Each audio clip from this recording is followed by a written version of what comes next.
Good morning student. आप सभी का मेरे यूट्यूब चैनल इकोनॉमिक्स बाय मुंड सर में स्वागत है। विद्यार्थियों, आगे बढ़ने से पूर्व फिर से मैं याद दिला दूं आपको कि चैनल को लाइक, शेयर और सब्सक्राइब अवश्य करें।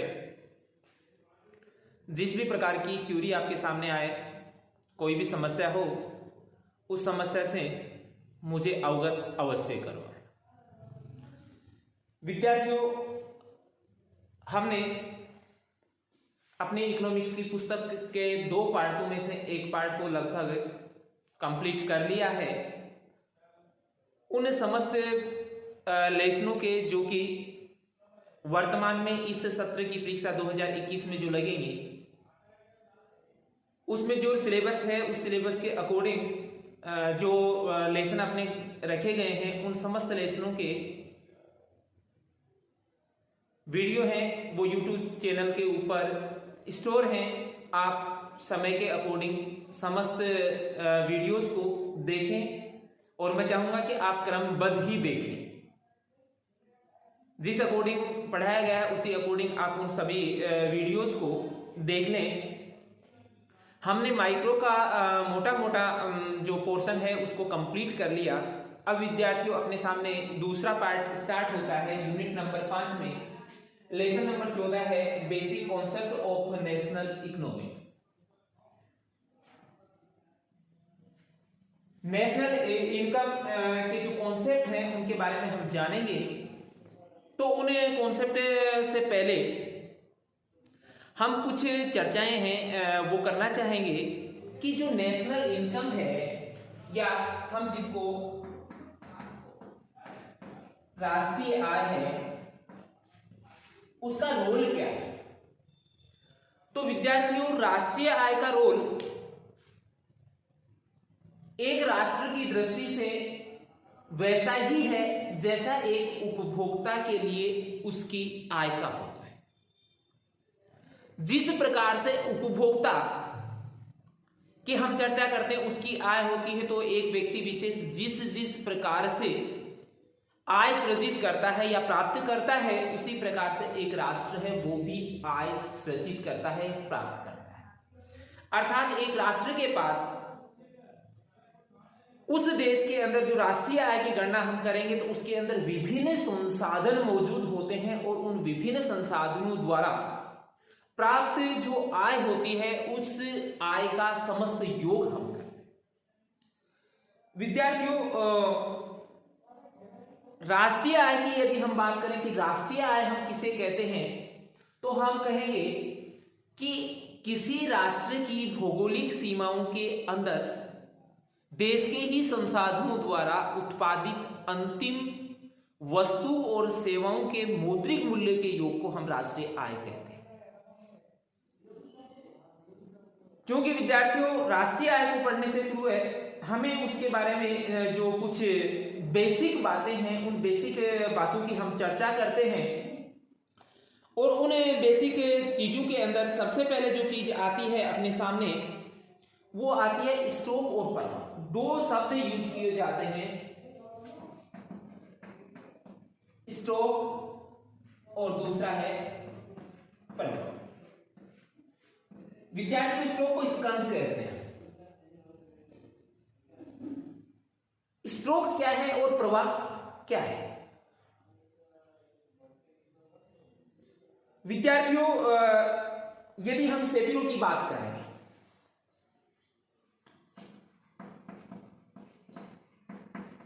तो सेपिरो ने कहा है स्टॉक और प्रवाह के लिए कि एक समय बिंदु पर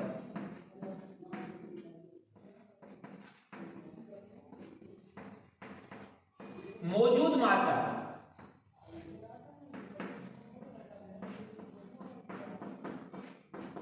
स्टॉक होती है, जबकि एक समयावधि में मौजूद मात्रा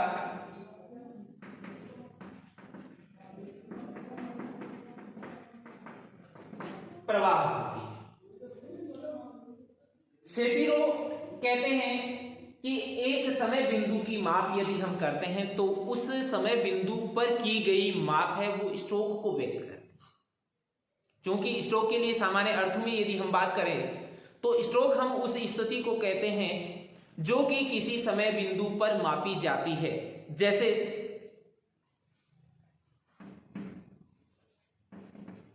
1 अप्रैल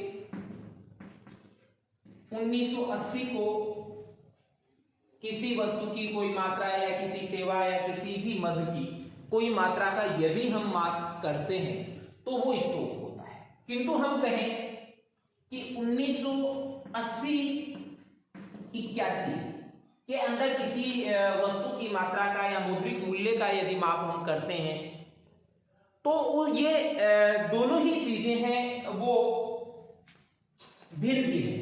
ये कहती है कि इसी डेट को ऐसी स्थिति है, जबकि ये स्थिति कहती है 1980-81 की है। तो इसका मतलब 1 अप्रैल से 31 मार्च के बीच का ये टोटल आकलन बताती है। अर्थात ये एक काल अवधि या एक समय की अवधि के अंदर माप है, और ये भी हम किसी भी मद का माप है वो किसी समय अवधि में करेंगे तो उस स्थिति में उसको हम क्या कहेंगे, प्रवाह। जबकि किसी समय बिंदु पर यदि हम बात करते हैं तो उसको हम विद्यार्थियों स्ट्रोक कहते हैं।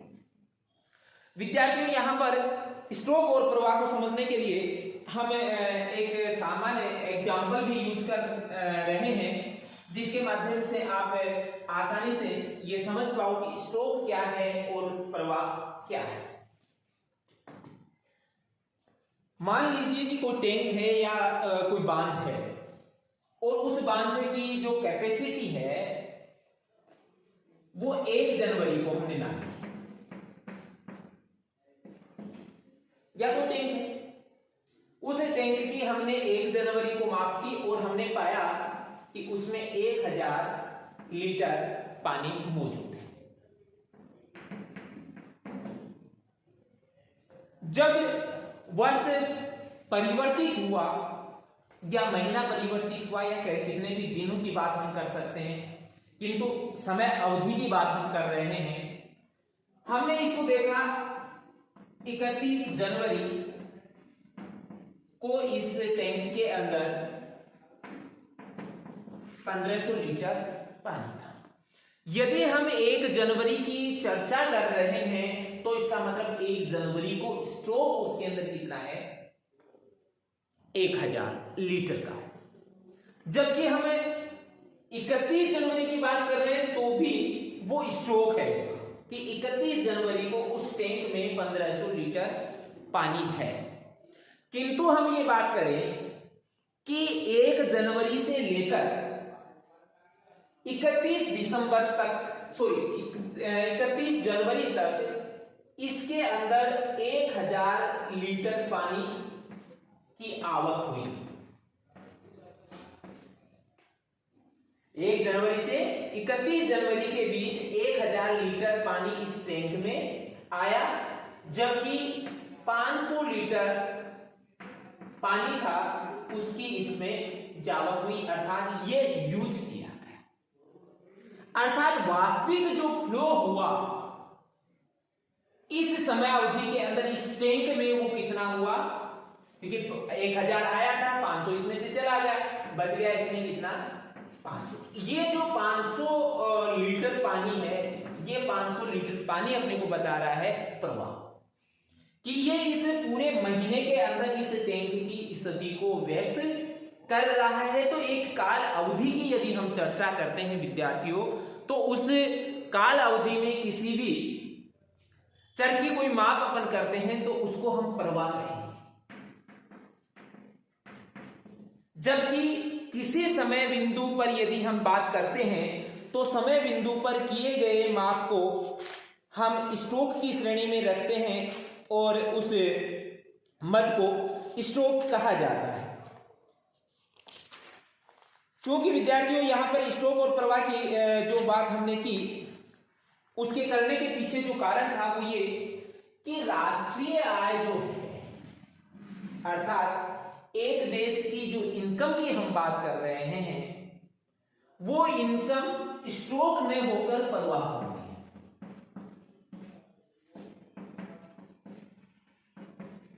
प्रवाह वो इसलिए होती है कि किसी भी राष्ट्र की जो राष्ट्रीय आय है उसको एक काल अवधि के लिए मापा जाता है। जैसा कि मैंने पूर्व के अंदर राष्ट्रीय आय की परिभाषा बताई, तो उसमें भी मैंने कहा कि एक समय अवधि के अंदर देश के संसाधनों द्वारा उत्पादित अंतिम वस्तु और सेवाओं का मौद्रिक मूल्य का योग क्या कहलाता है? राष्ट्रीय आय। अब ये समयावधि है वो अलग अलग राष्ट्र के लिए अलग अलग हो सकती है। यदि हम भारत के परिप्रेक्ष्य में ही बात करें तो ये काल अवधि जो भारत में अपनाई जाती है राष्ट्रीय आय के माप के लिए, तो वो 1 अप्रैल से 31 मार्च तक, अर्थात जो राष्ट्रीय आय का मान हम प्राप्त करते हैं वो 1 अप्रैल से शुरू होता है और 31 मार्च तक का होता है। अर्थात एक पूरे वर्ष भर की स्थिति को वो बताता है, किसी समय बिंदु की यहां कोई चर्चा नहीं की जाती। इसलिए राष्ट्रीय आय को हम स्टॉक की श्रेणी में रखेंगे। इसके अलावा भी विद्यार्थियों कुछ एग्जाम्पल हम ले सकते हैं स्टॉक के लिए, जैसे बस्तें हैं वो स्टॉक होती हैं, मुद्रा की जो कुल पूर्ति है वो भी समय बिंदु पर मापी जाती है, स्टॉक होती है, विदेशी मुद्रा की कुल मात्रा है वो भी एक समय बिंदु पर मापी जाती है, इसलिए उसको भी हम स्टॉक कहेंगे। और इसके अलावा जैसे बैंक में जमा जो पूंजी है वो भी एक समय बिंदु पर मापी जाएगी, जिसके कारण उसको हम स्टॉक कहते हैं। लेकिन कुछ चल राशियां ऐसी हैं जैसे पूंजी है, पूंजी का जो स्टॉक है उसके अंदर कोई परिवर्तन होता है तो वो परिवर्तन होगा एक समयावधि में, इसलिए उसको हम प्रवाह कहेंगे। रोजगार में परिवर्तन है वो भी समयावधि से रिलेटेड है, निवेश में परिवर्तन है, बचत है, पूंजी पर ब्याज है और पूंजी निर्माण की दरें हैं, ये समस्त जो चर हैं ये सारे के सारे प्रवाह कहलाते हैं, क्योंकि इनका माप है वो एक समयावधि में किया जाता है, जबकि स्टॉक जो होता है उसका जो अनुमान है वो एक समय बिंदु पर हम लगाते हैं। अब विद्यार्थियों बात आती है इसके स्टॉक और प्रवाह को समझने के बाद नेक्स्ट चर की आय का चक्राकार प्रवाह, जिसको भी समझ लेना आवश्यक है कि आय का जो चक्राकार प्रवाह है वो क्या है, क्या होता है, कैसे आय है वो चलन करती है। आय का चक्राकार प्रवाह, ये चक्राकार प्रवाह एक वर्ष विशेष के अंदर किस तरीके से आय किससे आती है, किसके पास चली जाती है, क्योंकि जो आय होती है वो किसी स्रोत से प्राप्त होती है तो किसी वस्तु या सेवा के लिए उसको खर्च भी कर दिया जाता है। विद्यार्थियों जो चक्राकार प्रवाह है इसका सबसे पहले प्रयोग 1758 फ्रैंकाइज क्विज़ने ने किया था।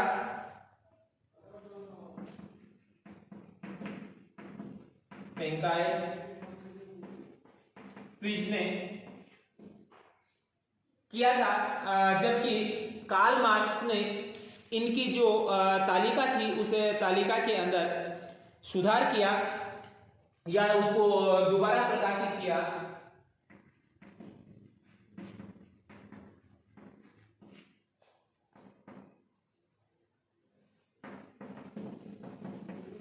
तालिका को दोबारा प्रकाशित किया। 1758 में फ्रैंकाइज क्विज़ने आय के चक्राकार प्रवाह का सबसे पहले प्रयोग किया और उसके अंदर जो सुधार है उस सुधार करके कार्ल मार्क्स ने उस तालिका को दोबारा से प्रकाशित करने का काम किया। अब विद्यार्थी यहाँ पे समझ लेना ये जरूरी है कि जो आय का जो चक्राकार प्रवाह है वो किस तरीके से होता है और क्या क्या इसमें स्थितियां हो सकती हैं। क्योंकि विद्यार्थियों अर्थव्यवस्था के बारे में हम बखूबी पिछले क्लास में भी पढ़ चुके हैं कि भिन्न भिन्न प्रकार की जो अर्थव्यवस्थाएं होती हैं, उन भिन्न भिन्न प्रकार की अर्थव्यवस्थाओं में भिन्न भिन्न प्रकार की परिस्थितियां हैं वो पाई जाती हैं, जिसके अंदर हम मूल रूप से दो प्रकार की अर्थव्यवस्थाओं की बात करते हैं। एक अर्थव्यवस्थाएं होती हैं उनको हम क्लोज्ड इकोनॉमी या बंद अर्थव्यवस्था कहते हैं, जबकि दूसरी जो अर्थव्यवस्थाएं होती हैं उनको हम खुली अर्थव्यवस्था कहते हैं। विद्यार्थियों, ये आप पढ़ भी चुके हैं कि बंद अर्थव्यवस्था वे अर्थव्यवस्थाएं होती हैं जिनका व्यवसाय है वो अपने देश की भौगोलिक सीमाओं के भीतर ही होता है, अर्थात किसी अन्य देश के साथ किसी प्रकार का कोई आर्थिक व्यवहार है वो नहीं होता। जबकि खुली अर्थव्यवस्थाएं वे अर्थव्यवस्थाएं होती हैं जिनका व्यापार है या आर्थिक जो व्यवहार है वो अन्य राष्ट्रों के साथ भी किया जाता है। यदि हम बंद अर्थव्यवस्था की बात करें तो विदेशी कोई भी चल इसके अंदर इंक्लूड नहीं है, अर्थात एक्सपोर्ट और इंपोर्ट की यहाँ पे बात हो ही नहीं सकती, क्योंकि एक्सपोर्ट इंपोर्ट हम यहाँ कर ही नहीं सकते, क्योंकि उस पर पूर्ण प्रतिबंध होता है। तो ऐसी स्थिति में इस अर्थव्यवस्था में तीन पार्ट बनते हैं। एक उपभोक्ता होता है जो कि काम कौन करता है, जिसको हम कहेंगे परिवार। उपभोग का काम है वो किसके द्वारा किया जाएगा, परिवार के द्वारा। दूसरा होता है इसके अंदर उत्पादन, और उत्पादन करने का काम कौन करेगी, हम करती है। तो दो पार्ट हो गए। और तीसरा पार्ट विद्यार्थियों होता है सरकार, अर्थात यदि अर्थव्यवस्था बंद प्रकृति की है तो ऐसी अर्थव्यवस्था के अंदर तीन प्रकार के क्षेत्र पाए जाते हैं, जिसको हम इकोनॉमी के मॉडल के रूप में भी कहते हैं। 2 सेक्टर इकोनॉमी है, 3 सेक्टर इकोनॉमी है या 4 सेक्टर इकोनॉमी है। जैसे हम बात करें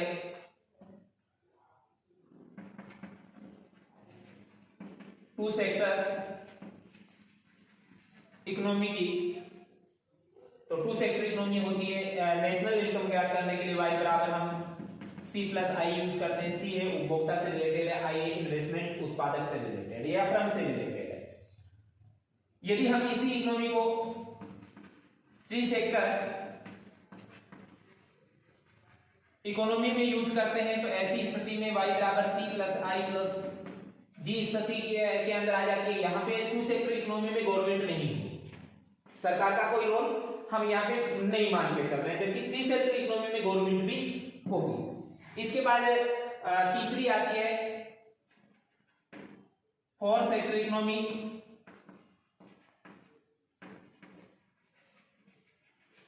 जिसके अंदर y बराबर C+I+G plus x minus m को भी इंक्लूड कर लिया जाता है, अर्थात यहाँ पे ये चौथा चर है वो भी इसमें इंक्लूड हो जाता है। x माइनस m एक्सपोर्ट और इंपोर्ट की राशियां वो भी कर लेते हैं। विद्यार्थियों, यहाँ सुविधाजनक इस मॉडल को बनाने के लिए हम ये 2 सेक्टर इकोनॉमी को ही यहाँ पे लेके चल रहे हैं कि ये मान के चल रहे हैं कि अर्थव्यवस्था है वो बंद प्रकृति की है, और बंद प्रकृति के साथ साथ यहाँ पे सरकार का भी आर्थिक क्रियाओं में किसी प्रकार का कोई रोल नहीं है, या सरकार है वो किसी भी प्रकार से आर्थिक क्रियाओं को संपन्न नहीं करती है। तो ऐसी स्थिति के अंदर अर्थव्यवस्था के अंदर आय के जो चक्राकार प्रवाह है इसको समझने के लिए हम 2 चरों की यहाँ पे बात करते हैं, जिसमें पहला है परिवार और दूसरा है श्रम।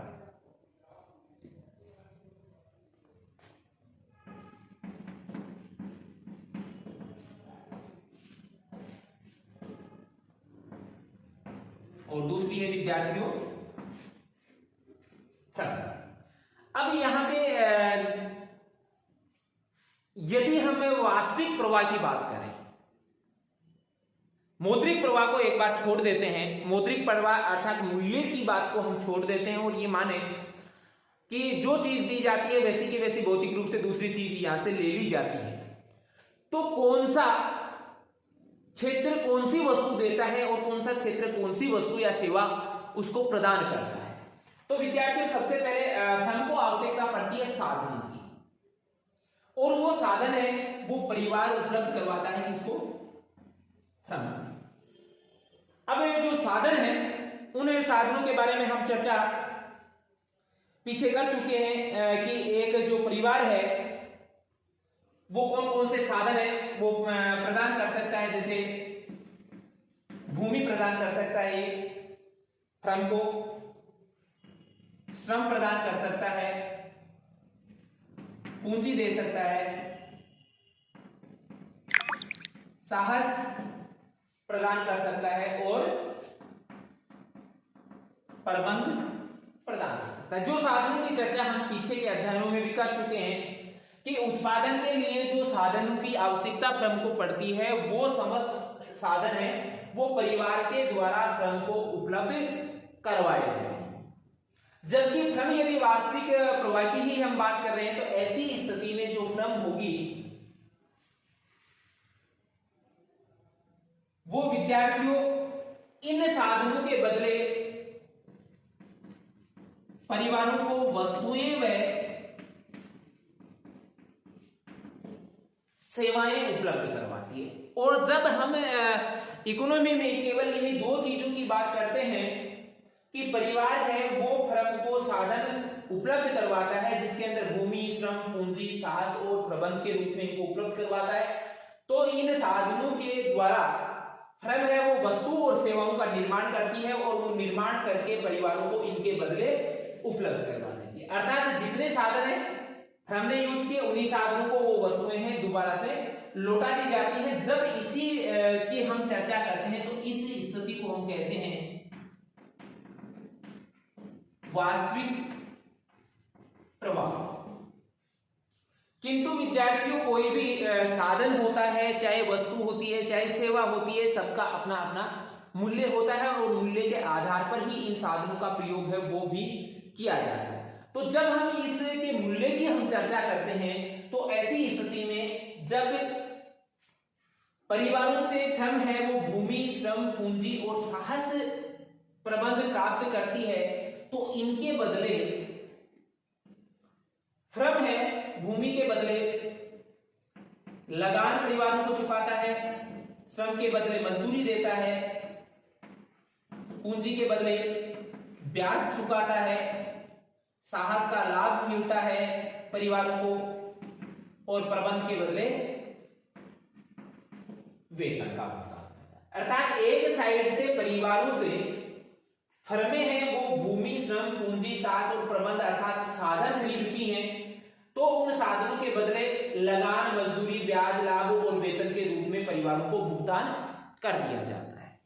जबकि जैसे ही फर्म के पास साधन आएंगे तो वो क्या बनाएगी, वस्तु और सेवाएं, और वो वस्तु और सेवाएं बनाकर किसको देगी, परिवारों को, और परिवार है इन वस्तु और सेवाओं के बदले इनका मूल्य चुकाएगा। वस्तु व सेवाओं का मूल्य का जो भुगतान है वो फर्मों को वापिस कर देते हैं और इस तरीके से ये प्रक्रिया अर्थव्यवस्था में बार बार चलती रहती है। इसमें हम ये मान के चलते हैं कि जो आय है वो पूर्ण रूप से खर्च हो रही है, कहीं पे लीकेज होने की यहाँ पे कोई संभावनाएं नहीं मान रहे हैं। यहाँ पर ये कहीं ये नहीं हो जाए कि भाई फर्म के पास जो साधन है उन साधनों से जो इधर दिया गया इनमें से परिवार कुछ बचा रहे हैं, या परिवारों से ने जो दिया तो ये जो प्राप्त किया इनमें से समस्त पैसा है वो वस्तुओं पर खर्च नहीं कर रहे हैं। तो ऐसी स्थिति हम यहाँ पे मान के नहीं चल रहे हैं। जिसके पास जिस प्रकार से फर्म के पास वस्तु और सेवाओं का मूल्य के रूप में जो पैसा आय आती है उस समस्त आय को ये परिवारों को वितरित कर देते हैं और परिवार के पास जो आय आती है उस आय को फर्मों के द्वारा प्रदान की गई वस्तु और सेवाओं के ऊपर पूर्ण रूप से खर्च कर देते हैं। तो इस तरीके से एक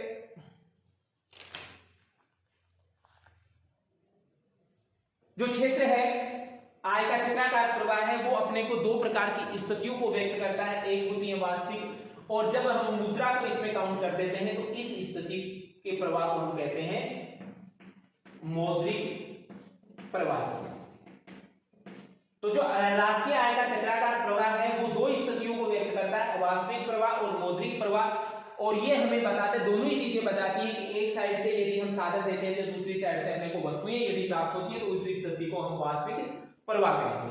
और जब साधनों के बदले परिवार है वो मुद्रा के रूप में भुगतान प्राप्त करते हैं, लगान मजदूरी ब्याज के रूप में, तो दूसरी साइड में वो वस्तुओं के बदले मौद्रिक भुगतान करते हैं और इस प्रक्रिया को हम मौद्रिक प्रवाह की स्थिति कहेंगे। तो विद्यार्थियों एक सरल इकोनॉमी के रूप में यदि हम देखें, टू सेक्टर इकोनॉमी की बात करें तो टू सेक्टर इकोनॉमी के अंदर परिवार है और फर्म को ही हम काउंट करते हैं, लेकिन यदि इसके अंदर कोई थोड़ा चेंज कर देते हैं, हम सरकार को भी इंक्लूड कर देते हैं, तो सरकार के साथ कुछ प्रकार की एक्टिविटीज हैं वो बढ़ जाती हैं, क्योंकि सरकारें हैं कुछ संसाधन जो हैं वो परिवारों से खरीदती हैं, वस्तुएं हैं वो फर्मों से खरीदती हैं, लेकिन इनके बदले कुछ एक्टिविटीज एक्स्ट्रा भी बढ़ा दी जाती है, जैसे फर्मों को और परिवारों को अनुदान सरकार के द्वारा उपलब्ध करवा दिए जाते हैं, टैक्स के रूप में आय प्राप्त कर ली जाती है, तो वो भी इसके साथ और इंक्लूड हो जाएगा। और इसी प्रकार यदि फोर्थ सेक्टर इकोनॉमी की हम बात करेंगे तो उसमें एक्सपोर्ट और इंपोर्ट वाली जो सिचुएशन है उसको भी इसके साथ इंक्लूड कर दिया जाएगा।